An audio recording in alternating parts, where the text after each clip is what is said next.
We've got a lot of guests today. I think, of course, Amanda and Suzette right here from Step Up to Justice.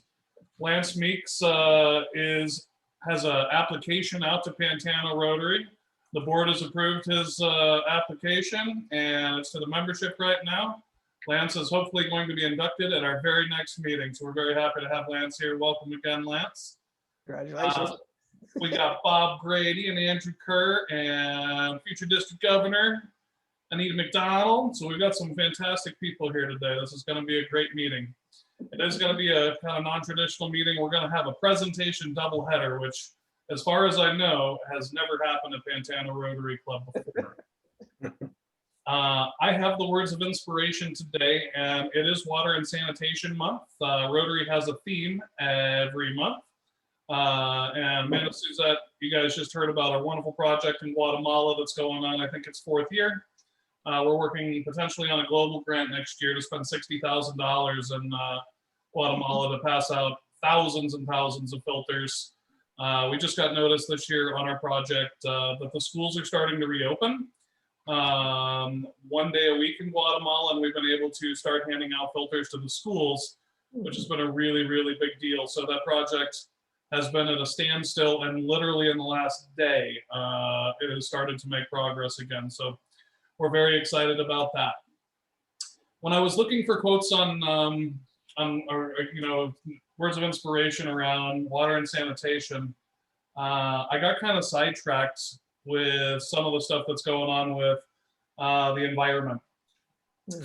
So I've got 2 quotes that I'm going to share with you today. One is from M. Eugene Newsom from 1927.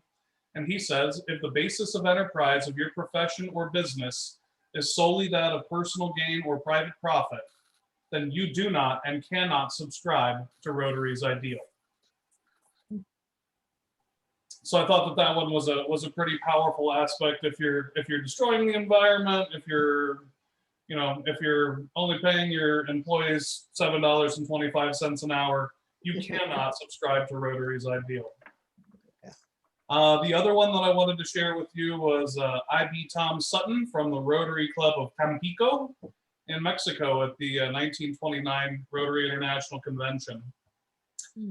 And Tom Sutton says, the great aim of our organization is to instill and develop in the business and professional men and women of the world a broad international understanding based on honesty, fair dealing, and the golden rule, a spirit of genuine universal brotherhood far above the barriers which rise men and between nations, with the diversity of political and fiscal relationships on the one hand, and the astringent nationalisms on the other. So I thought that was a pretty fantastic quote as well, talking about the high ethical and moral values of Rotary. On that note, I would like you guys to know that our meeting is being recorded today. We have lots of members that work during the day. Pantano Rotary has always been kind of a rebel club. We were the first club in the district to let women in, and we continue breaking down barriers today. So some of our members who can't be here watch our videos. I post them to YouTube afterwards, and I actually share our videos with people all over the world. So while there may not be a lot of faces in the audience today, I promise you that there will be lots of folks that share this video. We are going to start today with the Rotarians from Catalina Rotary Club, and outside of Catalina Rotary Club as well. But we're going to start there and then work into our second presentation. So Linda, would you please introduce our first presentation? I have Amanda's bio, but nobody else's. Okay, well, we're gonna start with Bob and Andrew and Anita. Okay, well, you'll just have to get to know us like we are. Okay. But I will tell you, I'm really delighted to be here, and I know that we all are. I have been a Rotarian for 23 years. All of that, well, I guess all but 10 of that with Catalina. They were the club I was initially brought into. And I wouldn't trade any of that, my time with Rotary for anything. And as Chad talked about, meeting people, and Andy around the world, it is so wonderful to be able to go wherever and pull out your meeting locator and find a Rotary Club to go to. So that's a little bit about me. But at any rate, I have the pleasure of kicking off our presentation and sharing with you a little bit about our journey to the point that we are at now in terms of our proposals addressing racial injustice, or racial justice, I guess I should say. But shortly after, it sort of saddens me as we talk about George Floyd, and the news is again about George Floyd, as we all sit in a little bit of anticipation as to what's going to happen with the trial and what's going to happen in Minneapolis and how they're going to handle that. But it certainly keeps in front of us how we were all shocked across this country and across the world over the blatant disregard for human life, and particularly that of a Black man, and it brought up more pointedly the issues around African Americans in general in this country. And so people began to talk about what they needed to do, or we need to do things, there needs to be action taken. And there was a lot of talk for the first couple weeks or so after that event. Businesses were saying, well, they were going to stop doing this, or they were going to start programs or whatever. But Bob Grady in our club had reached a point of this is time now to stop listening to people talk about things they want to do, but to take action. And so and that's what Rotarians do. And so he came to our club and at one of our meetings told us about his concept of having a work group to address racial justice, and asked if there were people who would like to volunteer to join that group. And so 7 of our club members signed up with him. 2 additional guests that were there from other clubs also signed up. And in fact, I guess it was 3. And then we invited one of your very fine people, Frances Miller, to join us as well, because of her expertise and background and involvement here in Tucson in the African American community. And so the first couple of meetings or so that we got together, we spent time really getting to know one another and talking about our own backgrounds, what was driving us to be part of this work group, and what we hoped could happen from it. We also began to share information. We began to share stories we'd see in the paper, videos, movies, books we had read, and all kinds of information. And we still continue to do that because that was part of the learning process. We wanted to learn as much as we could before we just jumped in. And with Frances's help, we were then able to connect with leaders in the African American community and schedule a meeting where we then sat down together. And it was a meeting really for us to listen and learn. And we listened to what are the issues and concerns that were presented. And from that presentation, we came away with, there were concerns about the community, there were concerns about economic development, the legal system, and education. And after we discussed those points, we decided that we could address those 3 of education, community, and the legal system. And so we divided up into groups and began to do more research, because now we had to talk to people in the community and really get a little bit more information about what is going in education. What we focused on the TUSD school district and getting to know people there, looking at the data. We began to, and Bob and all the others that will present today will tell you the people that they talked with in coming together with their proposals. But we didn't just kind of sit in the room by ourselves and design these proposals. And we developed them, we presented them to our board, And our board approved them. They have been presented to our club. They approved them as well. And along with approval, of course, comes some initial funding. And so that's how we really got started. And for the sake of time, I'm going to kind of stop there and turn this over to, I think we'll start with Andy talking about our education initiative. And then each of them will speak, I think, first, and then we'll take questions afterwards, if that's okay. Okay, so Andy? Good afternoon. My name is Andy Kerr. I'm a member of the Catalina Rotary Club and a member of the Education Task Force when we started looking at racial justice. I'm here today to talk about the Erickson School Reading Program and give you an overview of what that entails.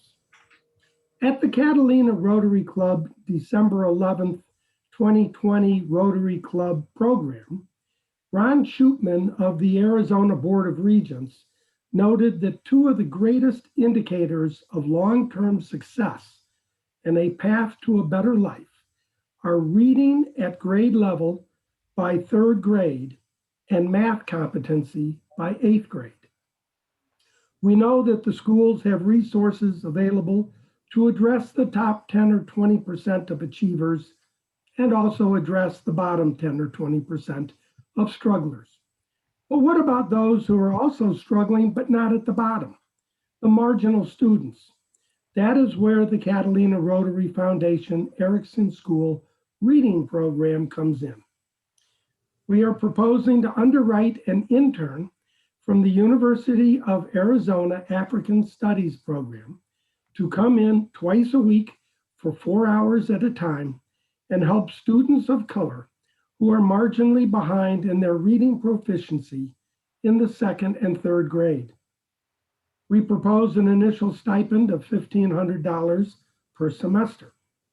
Our hope is that the intern for the semester, our first one, will be the intern for our second semester as well. Why an intern and not a revolving set of Catalina Rotary Club volunteers? Studies have shown, and supported by anecdotal evidence from Erickson staff, that one real key in the success for these children is continuity and consistency of help.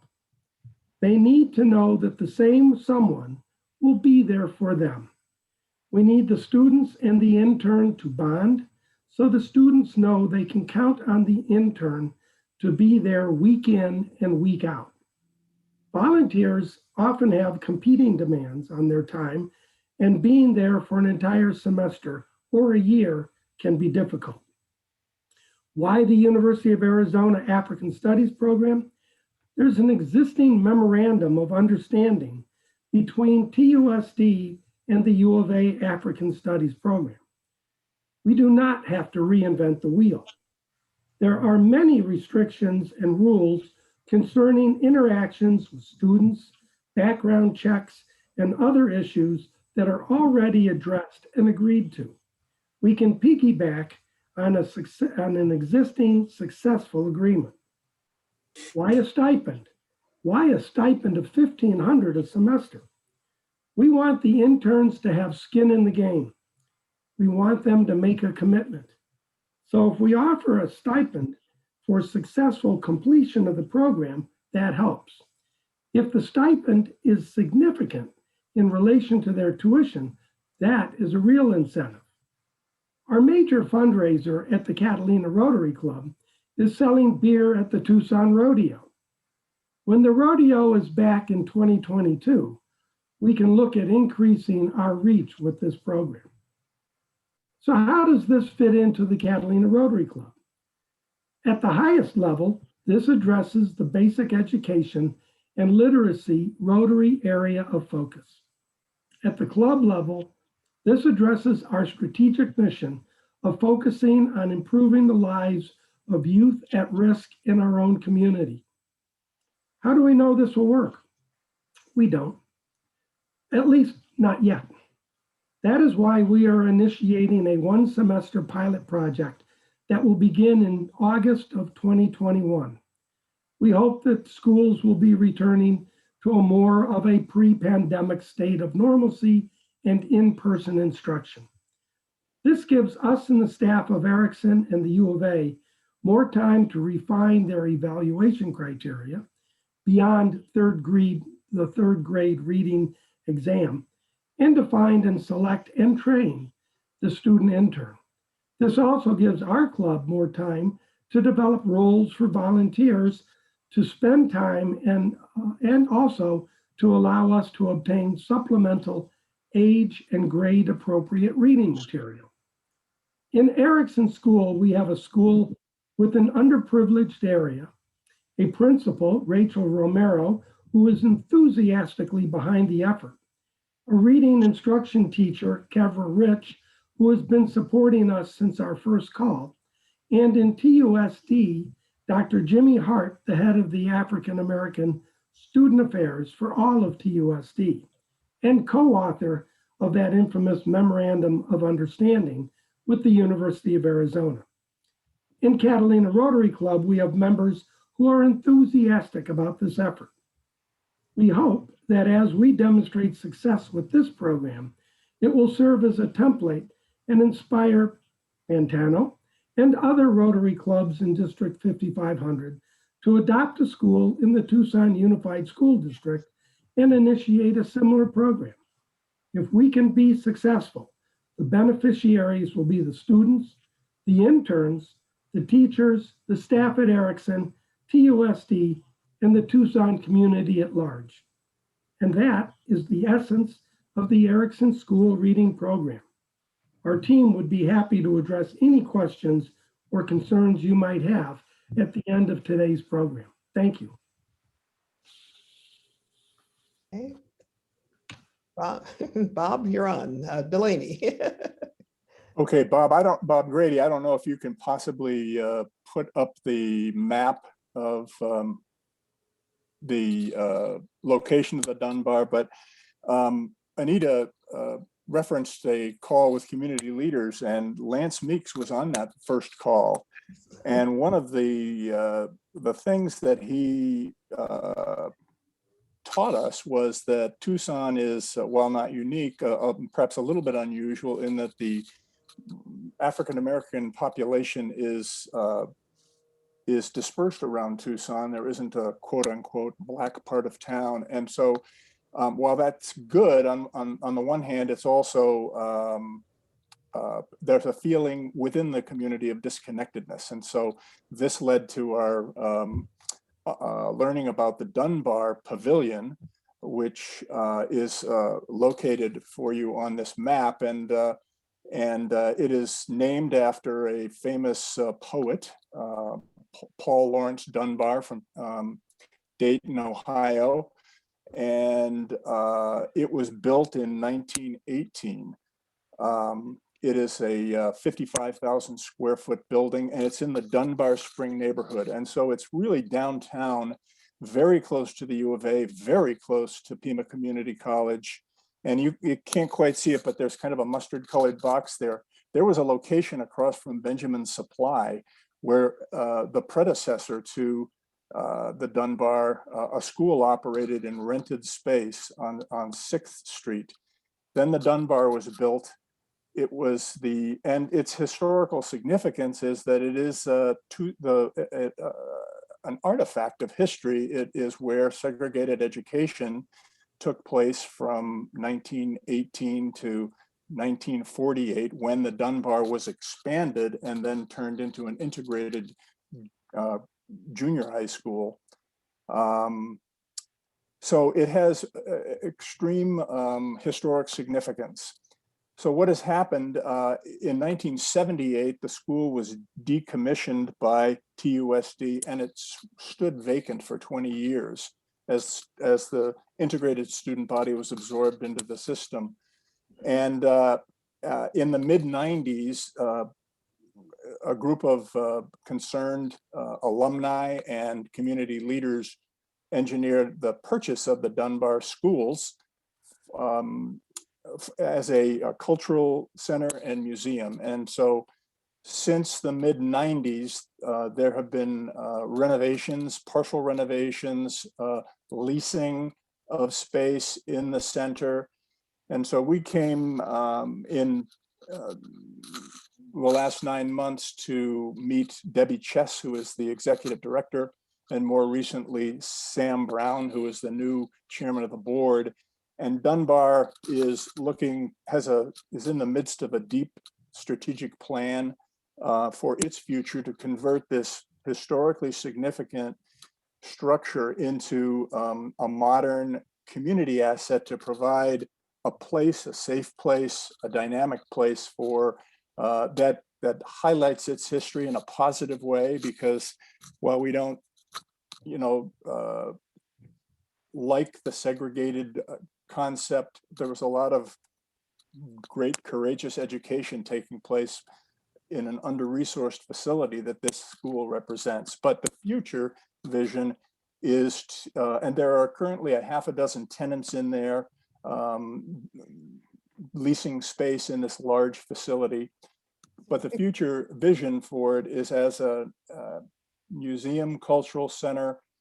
There is a charter school in there, a barbershop academy, a dance studio, a catering facility. The Tucson Urban League has made that its location. I wouldn't be surprised someday if the NCAA doesn't house themselves there. So it's going to become kind of a magnet for the Black community and the Tucson overall community. So our involvement has been to support the Dunbar to complete the renovations that they need to undergo to make the space that is not leased leasable.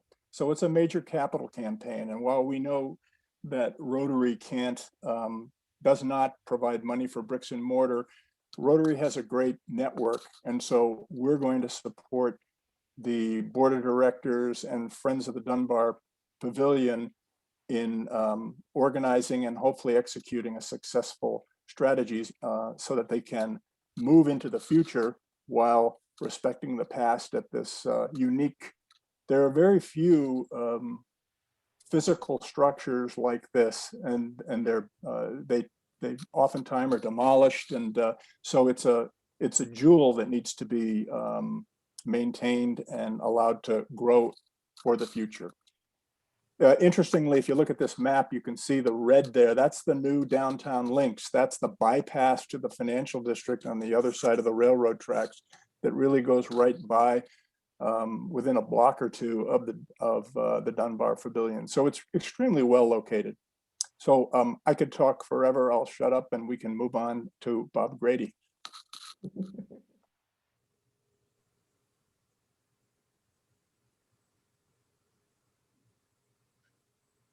Thank you, Bob. So we've heard about our education initiative and also our community initiative. We have two more that are in the area of justice involving the legal system. They're in scale, probably not the same level as the first two, but they're equally important. The first involves a support for a community collaborative called the Network for Equity in Education Development. And as an aside, if you're not aware, Lance Meeks is a part of that, and actually he was a big factor in us getting involved in the NEED organization, the NEED Collaborative. NEED is a collaboration of government agencies, nonprofit organizations, advocates, community members who are focused on addressing disparities for African Americans in the juvenile justice system. And to put it in perspective, and actually some of this is new information that we just got from NEED yesterday, that African Americans represent 4% of the general population in the greater Tucson area, but they also represent almost 25% of those arrested in the Tucson area. Just a tremendous gap. So, and this gap exists at all stages of the justice system. In the juvenile justice system, they don't call it these words, but I'm going to put it in terms you'll understand. You know, from the arrest, from the sentencing, from probation and incarceration, those gaps exist. As a side note, I do want to point out that I found it quite heartening that the Pima County juvenile justice system has made huge strides over the last 20 years to dramatically reduce the juvenile detention rate by as much as 90%. So don't want to give the impression that nothing is being done, but these gaps still exist. In the progress is made as a partnership by law enforcement, public defenders, judges, probation officers, and others in the community to come up with alternatives to the traditional system of detention. At any rate, the collaborative is continuing that work. I would say we are part of that. So we're going to say we meet monthly to discuss current efforts and issues, to share available resources. Subgroups also meet as required. One such subgroup coordinates an annual fair at which support resources are made available at booths, and hygiene kits are given out to at-risk African-American youth. Fair wasn't possible this year because of the pandemic, so a Hope Basket event was developed and for youth in the juvenile justice system. These baskets contain resource information as well as hygiene items such as water bottles, long sleeve shirts, sunscreen and things of that nature. Pantano Rotary Club participated in that. The baskets are being delivered. They started in January, continues on, and they're being delivered by teams of probation officers and police officers, which goes a long way to showing a different side of law enforcement to these youth.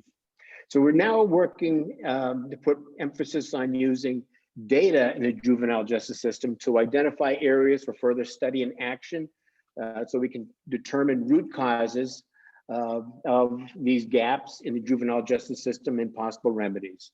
So where those gaps are the biggest, we as a community can take action to reduce them. So that is need. The second one in the justice area, one of the first things we heard, Anita mentioned, we met with African-American community leaders back in July, and Lance was part of that. I want to kudos to him. One of the things we heard was, even though there's a good relationship, or the relationship is considered to be positive with the African-American community in the Tucson Police Department, it was felt that there is still a fair amount of progress that could be made. And it was suggested that a multiracial forum with the Tucson Police Department would be constructive. And that is, rather than just African Americans meeting, that we as a community meet together to find ways to identify issues and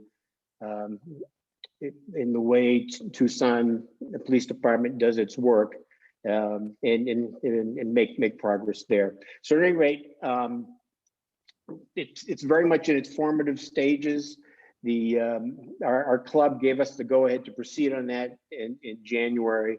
So we've reached out to a number of African American members, in particular the NCP, most notably Lance's wife, Cherie, who was the CEO of the NAACP, to get this off the ground. So that's something that, as I said, is kind of in its formative stages. So those are our 4 initiatives. And now the hard work has begun, and that's implementation. It's I won't say it was easy getting to where we are, but the real hard work is ahead of us, and that is making it happen. We're proud. I am proud of the work that our racial justice work group has accomplished, and now look forward to expanding Rotary involvement and turning these 4 opportunities into reality. So we'll stop there and we'll take questions.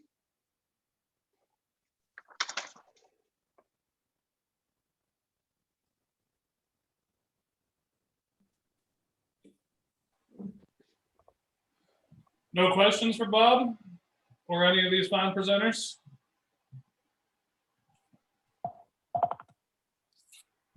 I don't have a question, but I had a comment, if that's okay. Sure. can everyone hear me okay? Yes. Okay.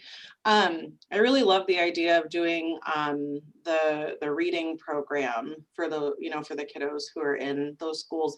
That's something that Chad and I had talked about, just with regard to, well, you all know schools are funded with property taxes. And so in areas of town that do not have, as high property values, there's just not as much funding. And so those kids do end up being marginalized. And so we were chatting about that and, having a presence as a Rotary Club within some elementary schools around town. So I think that's really wonderful that that's going on. Okay, thank you. Yeah, I'm particularly excited about that program, all of these, but particularly that one, because, we talk about root causes. The only way we're going to make an impact on racial justice is to eliminate the causes. And reading is so central to pretty much everything. Absolutely. If a kid can't read. Yeah, the saying is, from until third grade, you learn to read, and after third grade, you read to learn.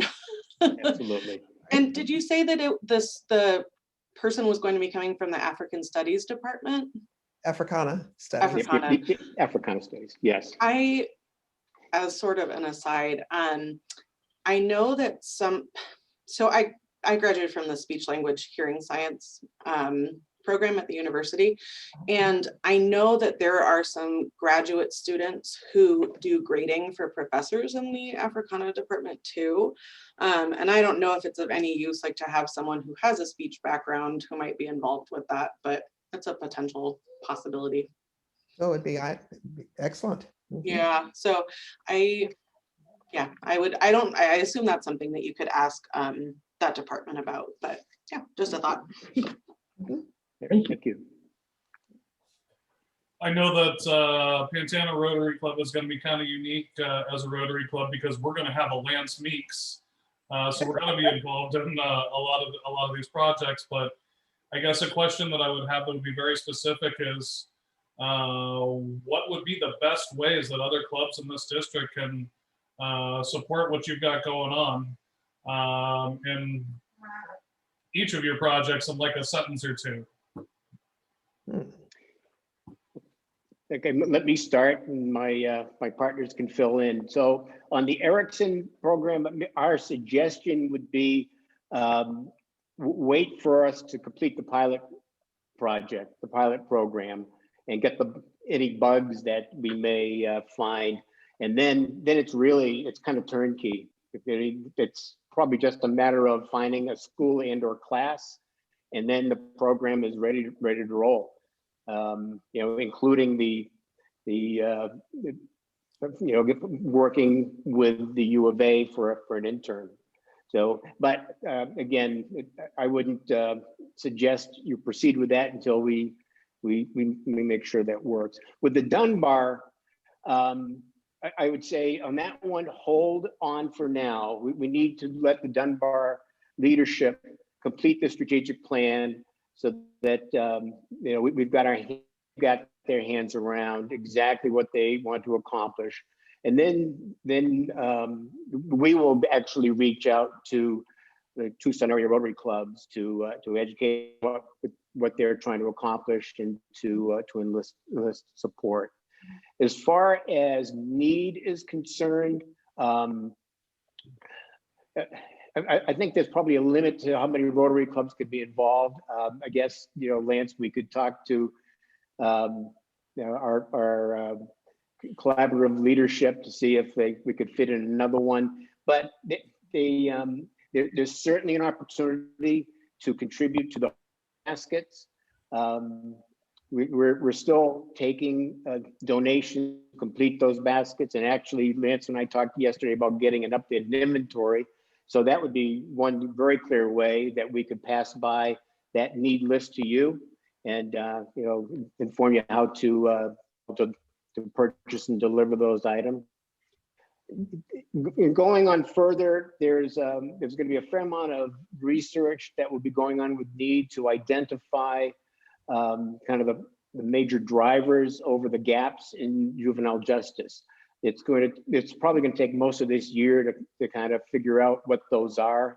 Where the first step is the county is doing some pretty deep data gathering so that we can analyze it.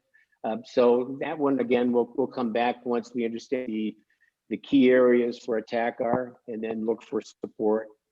And then the last, the racial justice, the multiracial forum TBD, that I couldn't tell you on that one because we're trying to get that off the ground. I guess what I would say, if anyone has any ideas about how to get that off the ground, we'd be very excited to work with you, and you can you could be very involved in that effort.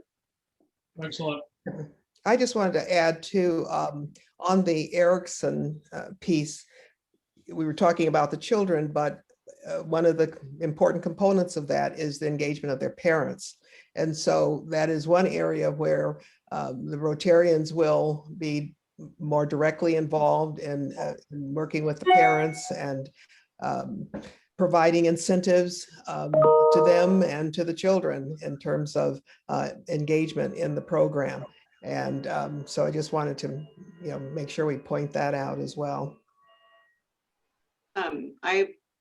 I would love to help with that if that's something down the line that's. Got your name down here, Janet. Okay. Never mind, Chad, I jotted down as a volunteer.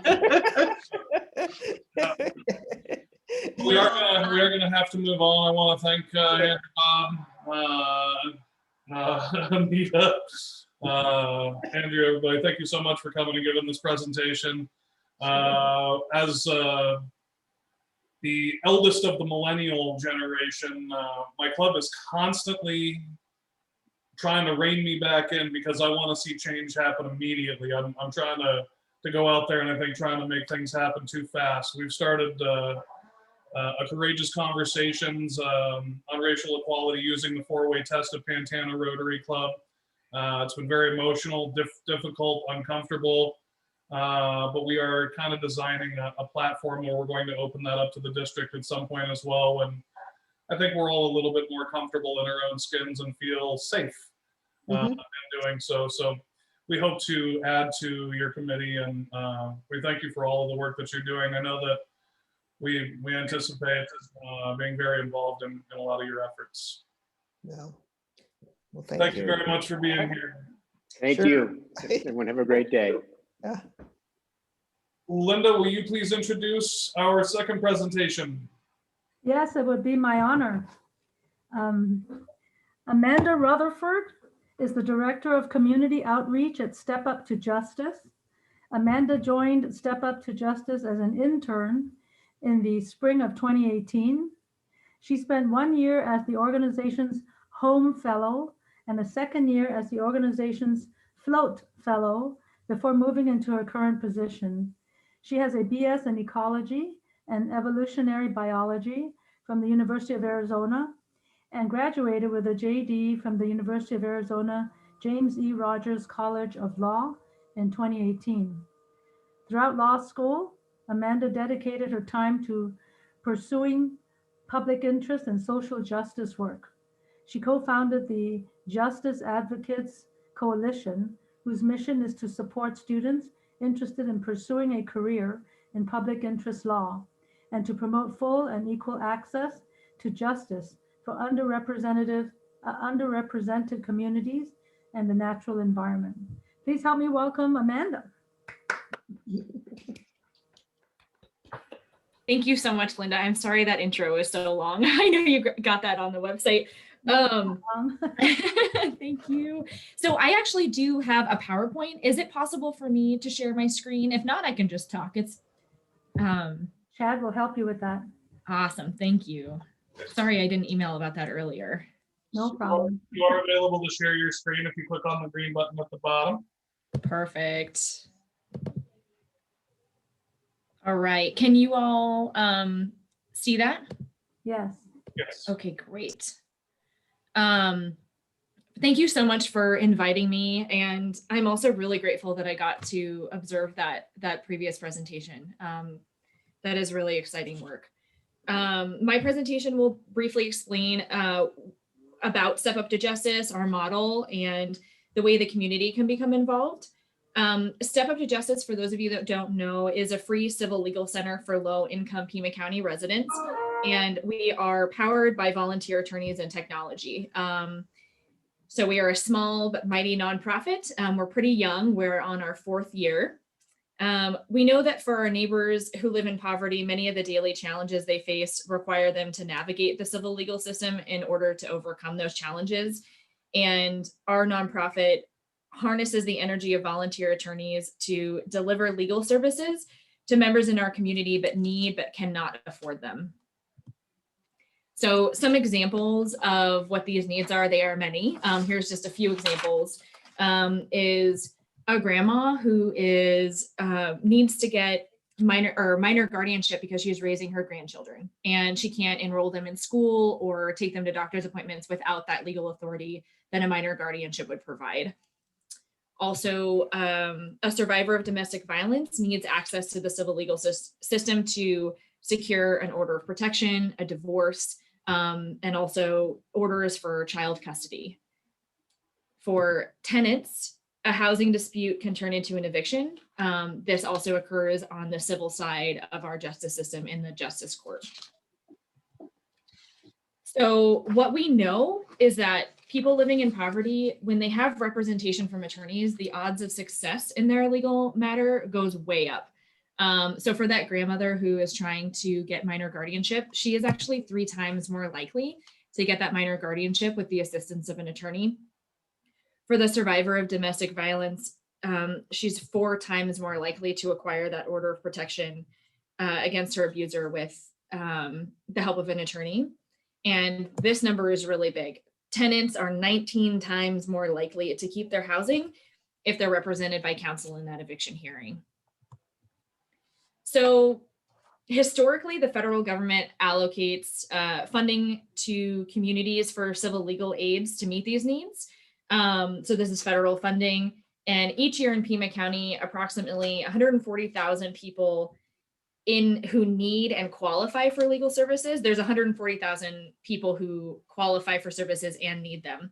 And prior to the launch of Step Up to Justice in 2017, less than 6% of that number, of that 140,000, were able to get those services.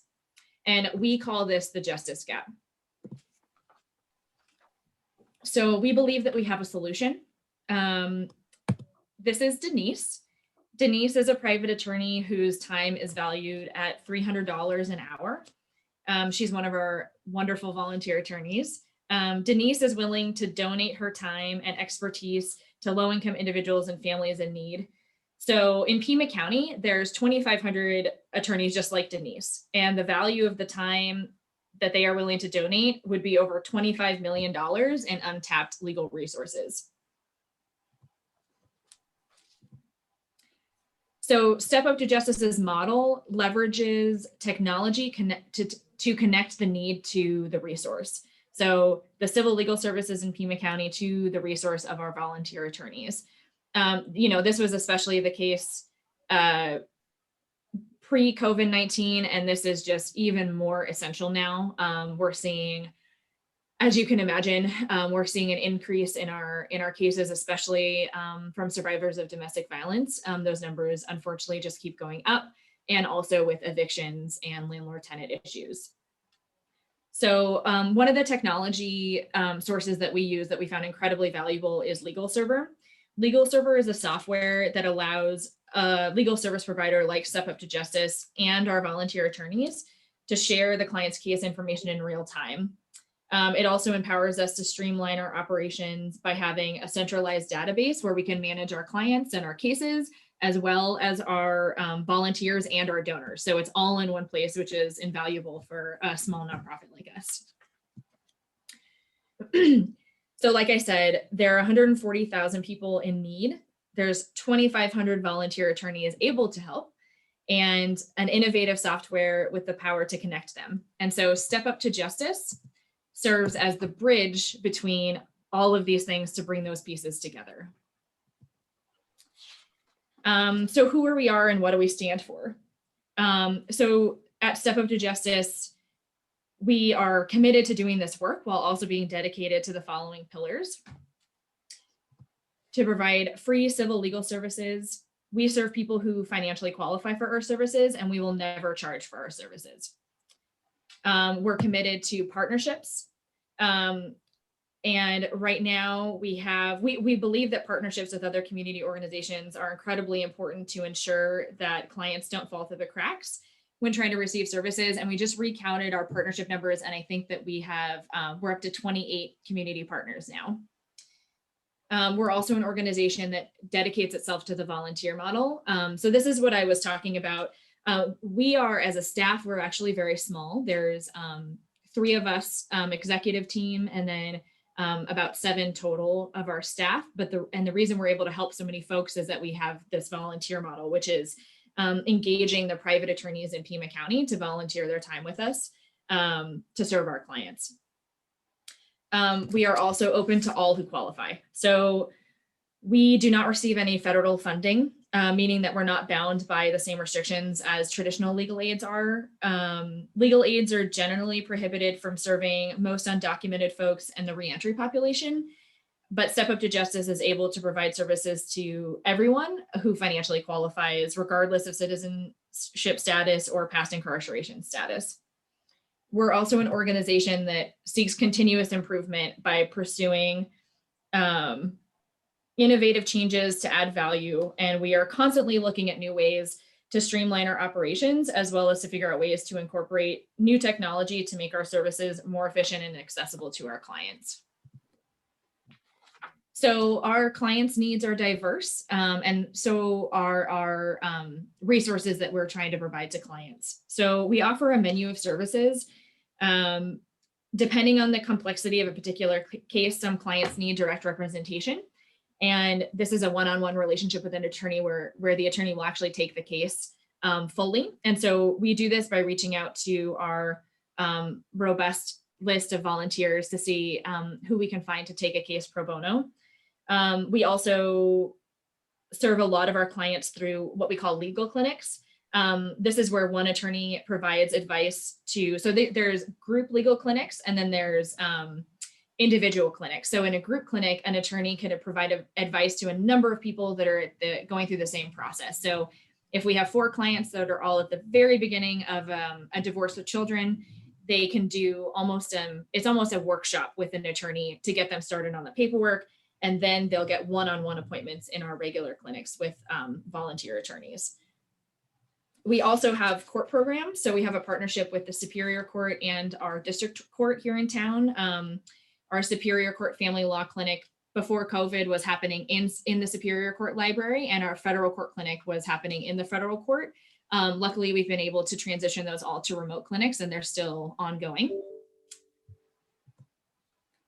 And so how do we sustain a privately funded pro bono law center without federal and state funding? It's a lot of work.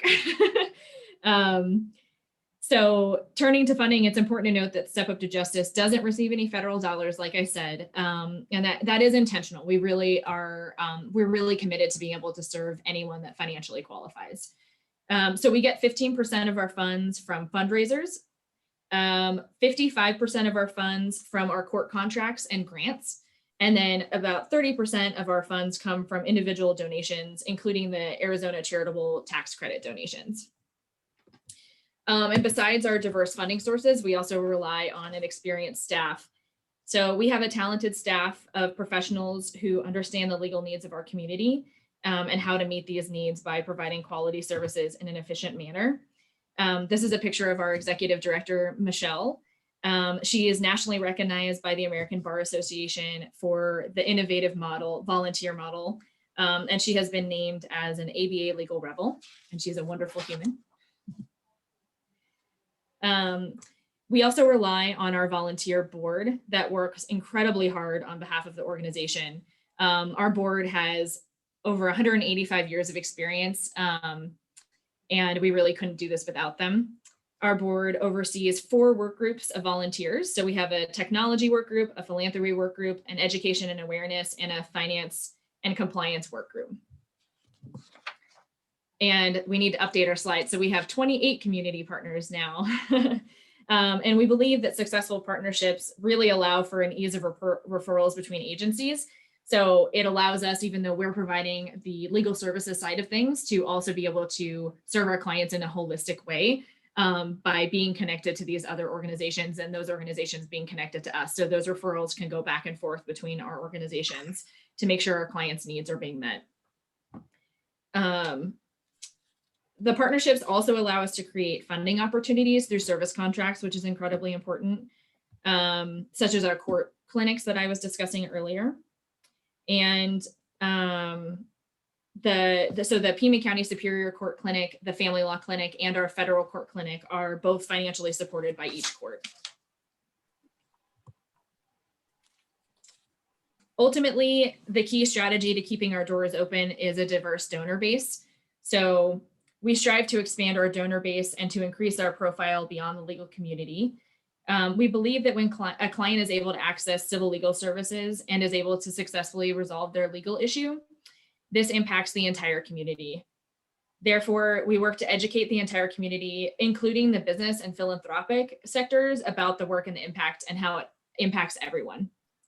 An example of this impact is housing stabilization, and I think that's especially important now. Keeping tenants in their homes through civil legal advocacy creates more stable neighborhoods and healthier families. And those both positively impact local businesses and other for-profit sectors. So just a little bit of background. Like I said, we've been around for 4 years. This is kind of showing our growth over the past 4 years. We've grown in staff and in our ability to serve more clients. We've been able to incorporate new clinic initiatives as we expand as an organization. For example, in our first year, we only had 1 court project in federal court and several in-office clinics that addressed consumer protection, family law, and minor guardianship. And then in 2018, we added our family law court project in Superior Court. And we also launched our first housing clinics in 2018. And then in 2019, and then with COVID in 2020, our housing work has become a continuum of services. So we really saw the need to address we needed an upstream solution. So we created the RENT program, which is a tenant education workshop. We were doing it in person before COVID, and now it is online. And so that was our upstream efforts. And then we also incorporated an appeals project. So we had our housing clinic that was really addressing the immediate needs, legal needs, if an eviction was coming up or other things. And then we also saw the need to have a tool for tenants who were wrongfully evicted for various reasons, but mainly due process. And so we also have an appeals project that was brought in 2019. And then in 2020, we added our Prepatech Wills Clinic to more efficiently serve our community with end-of-life planning. And even with growth, we do remain a small staff with a small budget. With careful financial stewardship, it's incredibly important to us that we remain small and efficient to be able to best serve our community. And with our careful financial stewardship, we've actually been able to reduce the cost per case. So our average cost per case is $246 per case compared to the national average of cost per case for federally funded legal aids is about $800 per case. Over the last 4 years, we've also driven $4.5 million in worth of free civil legal services into our community with the support of over 220 volunteer attorneys. So across the United States, 80% of Americans are navigating the civil legal system without counsel. We believe that the Step Up to Justice model, this volunteer model, is replicable throughout the country, and we're ready to change the conversation on a national level about delivering civil legal services. And so talking about the justice gap, one of our missions is to work to close the justice gap. And in that first slide, I explained how before the launch of Step Up to Justice, only 6% of the people who qualified and needed civil legal services were able to access them. And we have been able to raise that to 25%, by 25% since our launch. So thank you so much for allowing me to speak today. Some of you might be wondering how you can help. If there's any attorneys in the room or in your families, we are always looking for more volunteer attorneys. We would love to have you. Even if it's a retired attorney, there is a new rule that allows retired attorneys to be active for the purposes of volunteering with a pro bono organization, which we are. And of course, spreading the word about us. We appreciate, Tucson is a wonderful community and we appreciate being a part of it. And so if you have anyone who you think might need our services or help from us, the best way to do it is they can apply for services on our website right here, which is stepuptojustice.org. And then there's a little tab that says need help, and they submit a really quick, simple application, and then we will contact them. So thank you so much. I really appreciate being able to talk to you all.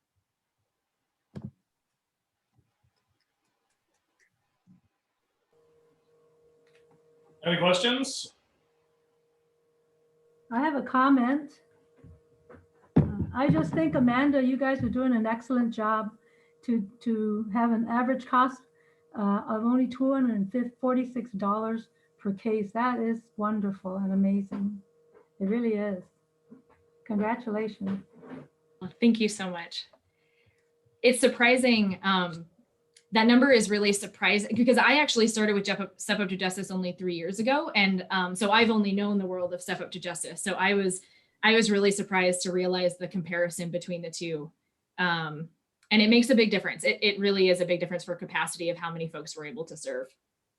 And when you think that an attorney costs $300 per hour, this isn't even the cost of 1 hour normally. Yeah. That's absolutely amazing. Congratulations, you're doing a great job. Thank you so much. I have a question. Could you contrast what you do with, say, Pima County Legal Services? How are you different from other resources in the community? Sure. Are you talking about the bar association with the Pima County Bar offers? I'm not sure what I'm talking about, but when I hear of legal aid, I just Yes. I have a feeling you're different, and just curious. Yeah, no, that's a great question. So in Tucson, in Pima County, we have 3 organizations really that offer free services. Southern Arizona Legal Aid is one of them. They've been around the longest. For a long time. They were the only folks in town offering free services. There's Step Up to Justice, and then also the Pima County Bar Association. When COVID hit, they actually launched a program similar to ours where attorneys will volunteer their time to do phone calls with folks about a variety of issues for free. So some of the core differences between Step Up to Justice and traditional legal aid or Southern Arizona Legal Aid here in town is we are much smaller and we are privately funded, meaning we don't have the same federal restrictions. SALA is actually our biggest referral source. And there's a number of reasons for that. There are folks that they are not able to serve due to funding restrictions, but also in the legal world, a lot of times, if one party gets to one attorney first, that attorney can never help the other person on that side. So let's say in a family law matter, if wife got to SALA first and was getting services from them, SALA would be conflicted out of ever being able to help the other party. So when there was only one game in town, that was really, really problematic. And so we really are able to fill that gap of conflict so that we can refer to SALA when we got one of the folks, and SALA can refer back to us. So we're making sure that all the parties are able to get legal services. And one of the main differences is Southern Arizona Legal Aid, they're much bigger than we are. They do a traditional model. So they have staff attorneys that take cases themselves. And then they also have a volunteer lawyers program where they have volunteer attorneys come and meet with clients as well. But the vast majority of their funding and their staff goes kind of towards the staff model. We are fundamentally volunteer based. So I am an attorney, Michelle and Melissa are both attorneys, our fellows are attorneys, but we actually function as coordinators to connect our volunteer attorneys to our clients. And so because of that, we're able to stay really small, but still serve a large number of people, if that makes sense. Thank you. Yeah, absolutely. Thank you for that question. Amanda? I just wonder, what is the income threshold, if that's how you measure it, before somebody can become eligible for your services? Absolutely. We follow we have the same income eligibility as Southern Arizona Legal Aid, so that the organizations can easily refer to each other. So to be financially eligible for Step Up to Justice or SALA, it's up to 125% of the federal poverty guidelines, or if the person has a qualifying expense, like if they pay rent or a mortgage or childcare or child support or something like that, then we can go up to 200%. So at our intake, we do some financial questions to find out if the person qualifies. Thank you. Yeah. So I guess I just wanted to ask, are you at all getting involved with any of the immigration issues, or receiving any referrals from there with family? We do not do immigration right now. We see immigration come up for us with our clients in various areas, but family law especially, and also housing. It's really important to us not to duplicate services. So if we were to expand into immigration work, which we are very interested in doing, we would first reach out to our other community partners that are already doing immigration work, and we would want to fill a gap. And right now it's more of an issue of capacity for us. So when we do have the capacity, some of the things that we really know are needed are immigration, and also adult guardianships are something that we are not able to help with, but there's a big need in the community. Thank you. Yeah. Good. That's great. I was just perusing your website while I was listening to you answer questions, and everybody's got their little bio. All of your attorneys have their bios on their page. I wonder if you could get maybe like a focuses on specialty in law, if that makes sense. So always looking for attorneys for different situations. And, I certainly want to do business with people who are giving back to the community. And if I've got someone who I know is really good at real estate, or is really good at business contracts, or really good at something else aside from criminal law, I would sure love to have that information. That's a really good point, because I think on that same page that you're looking at, it starts with all of our board members, and then it goes down to the staff at the bottom. And not all of our board members are attorneys, but a lot of them are, or they're judges, and then also the staff. Most of the staff are attorneys too. So that's a really great suggestion. Thank you. Any other questions for Amanda, other than why isn't she in Rotary? Well, just say hi to Dean for us. Sorry we missed them today. Yeah, I absolutely will. And I'm assuming we had a board meeting last week, and he also got stuck on the bench and wasn't able to join. So I think he's been really busy. I will pass along that you all say hi, and he's coming up on retirement soon. So if those of you that know him want to send him some love, yeah, we are so grateful that he is on our board. Okay. Wonderful, Amanda. Thank you so much. And we're sad we didn't get to hear from Suzette, but please give us your thanks, or our thanks for being here as well. Absolutely. We have your contact information on your website, which is stepuptojustice.org. Everybody should check it out. There's a lot of really great information on there as well. And I think that you've given us all a lot to think about. I think that we could potentially, as Rotary clubs, integrate what we're doing with what you're doing. So I think that there could be a potential working relationship there in the future. We would love that. That would be wonderful. And Linda has my email too. You're welcome to share that as well if anyone wants my work email. That's great. Thank you so much for having me. And thank you for what you all are doing too. It's incredible. I am very excited to learn more and more. I didn't really know what Rotary was before doing these presentations, so it's super cool. Thank you. To finalize our meeting, I'm going to ask my fiance to lead us in the 4-way test. You should not ask me that, because I have a terrible memory.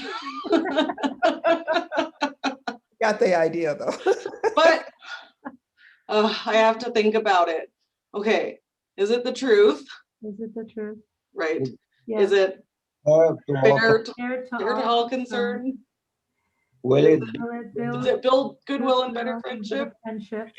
I can't remember the last one, Be sorry. beneficial to all concerned.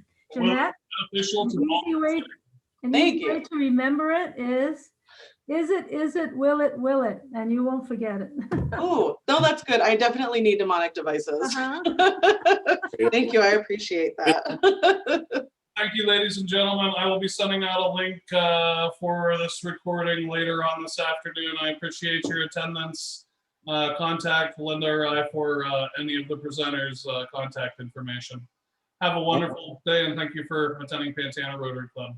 have a good week? Thank you. Thank you. Good to see you, Sandy.